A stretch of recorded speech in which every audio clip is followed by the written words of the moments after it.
Bismillahirrahmanirrahim. Assalamualaikum warahmatullahi wabarakatuh. Jumpa kembali di channel saya. Kali ini kita tidak membahas tentang tutorial apapun, tapi kita mungkin lebih ke curhat. Gak masalah lah, kita sekali-sekali curhat, namanya juga manusia, ya kan?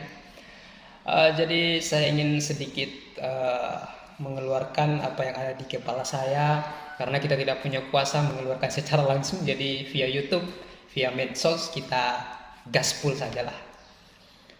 Oke, pada kesempatan kali ini saya ingin sedikit berkeluh kesah, mungkin tepatnya mengenai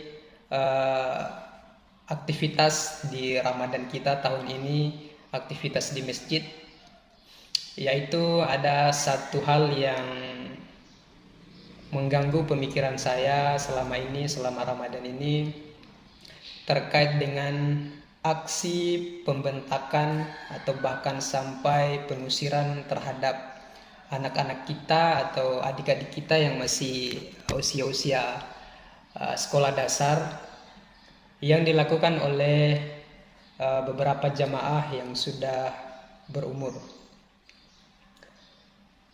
Menurut saya pribadi, memang kalau kita berbicara ganggu-mengganggu, manusiawi kalau kita merasa terganggu ketika kita beribadah dan ada yang ribut yang berpotensi mengganggu kekhususan kita dalam beribadah. Ini kalau untuk masalah ini saya juga mengakui, saya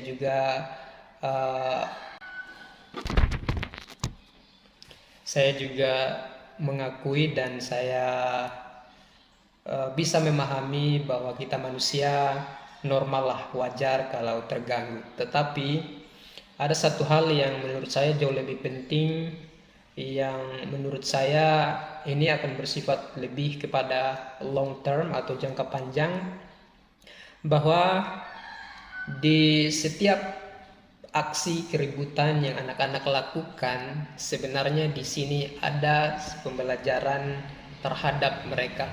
Setidaknya yang paling standar atau yang paling dasar adalah mereka mengetahui atau mereka melihat cara kita beribadah seperti apa. Usia anak-anak adalah usia yang cocok untuk meletakkan pondasi pengetahuan, baik pengetahuan keagamaan ini yang utama dan juga pengetahuan yang lain. Maka seharusnya kita yang lebih tua harus lebih memahami bahwa pola pikir kita yang sudah berumur dan pola pikir mereka anak-anak masihlah berbeda. Jika kita tidak memahami atau tidak bisa mempetak-petakan atau tidak bisa menyisir ranah-ranah yang mana yang masuk dalam lingkaran dunia anak-anak dan dunia orang tua, maka bisa dikatakan kita juga belum dewasa untuk memahami ini. Karena bagaimana bisa kita memaksakan pola pikir kita kepada mereka yang dunianya masih berbeda, yang pola pikirnya masih berbeda? Bagaimana mungkin kita memaksakan mereka untuk mengikuti pemikiran kita sementara mereka belumlah sampai di tahap itu? Ini kalau semacam ini kita bisa balik bertanya, sebenarnya yang dewasa ini, yang tidak dewasa ini siapa sebenarnya, anak-anak atau orang tua? Karena orang tua tidak bisa memahami apa dunia anak-anak itu. Apakah mereka, anak-anak ini harus kita paksakan khusyuk seperti kita, tenang seperti kita? Mereka belum sampailah di situ pemikirannya. Mereka ketemu teman-teman, asyik, happy, ya itulah dunia mereka. Dan ini adalah perbedaan sebenarnya. Yang kita butuhkan hanyalah saling pengertian, bukan pemaksaan untuk mengikuti kita. Salah satu contoh real yang kita bisa sandingkan dengan permasalahan ini adalah di setiap momen pilkada kita sering mendapat sebuah kejadian bahwa kita punya teman atau keluarga atau orang di kampung kita berbeda pandangan tentang pola pemimpin itu seperti apa. Pilihan kita akan calon pemimpin kita ini berbeda. Nah, pada saat kita ketemu, kita ngobrol, kita bahkan sampai marah-marah, kita meyakinkan dia bahwa dia harus mengikuti pilihan kita karena menurut kita pilihan kita lah yang terbaik. Tetapi apakah orang tersebut mengikuti kita, potensinya sangat kecil. Karena dia juga sudah kekeh, dia sudah kokoh, dia sudah memiliki dan yakin terhadap pilihannya sesuai dengan pola pikirnya.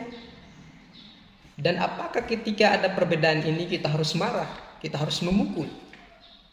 Ini kan harusnya tidak boleh, tidak mungkin juga kita lakukan pemukulan. Karena ketika kita lakukan pemukulan atau pembentakan, respon yang kita dapatkan adalah pukul balik, mungkin dia membalas pada kita untuk memukul, untuk memaki kita juga.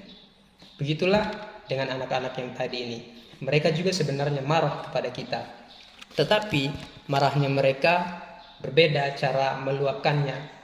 Mungkin kalau teman kita tadi yang berbeda pilihan meluapkan dengan cara fisik, memukul kita atau memarahi kita, mereka tidak, mereka akan diam. Mereka akan memendam. Nah, inilah anak-anak. Dan ini adalah ancaman kepada mereka. Psikologi mereka itu tidak sehat. Psikologi mereka akan hancur. Dan kenapa saya katakan ini adalah ancaman? Karena ketika atau jangan sampai terjadi atau terdapat unsur jera di dalam hati dan pikiran mereka untuk datang di masjid ini.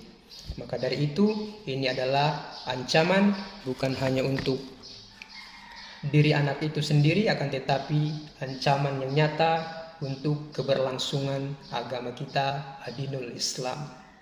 Maka secara tidak langsung sebenarnya aksi-aksi pengusiran ini, jika aksi ini mampu atau berhasil membuat hati dan pikiran anak-anak itu merasa jerah dan tobat untuk datang di masjid kita, maka sebenarnya kita telah berpartisipasi dalam menghancurkan agama kita, dalam menyetop atau menghentikan regenerasi atau penerusan tongkat estafet setidaknya pengisi masjid ini dulu.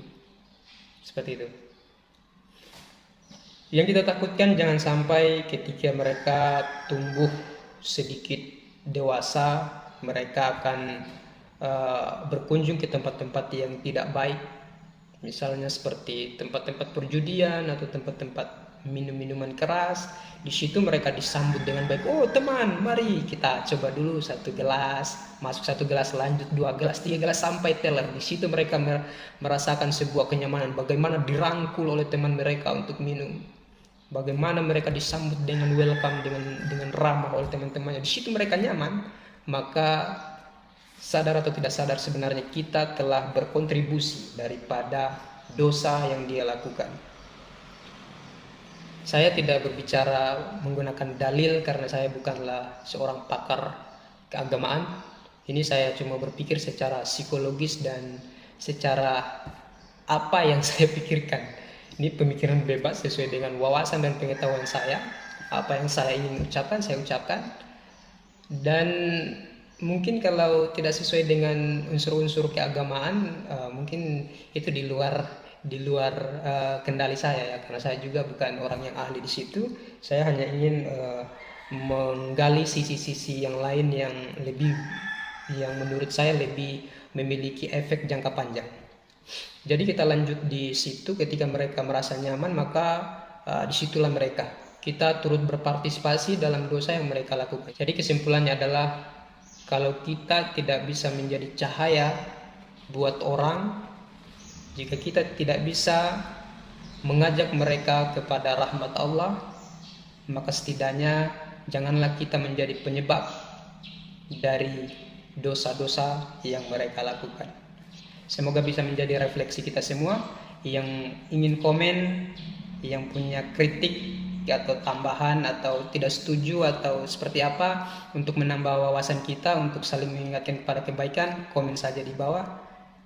Dan kami akhiri, Assalamualaikum warahmatullahi wabarakatuh.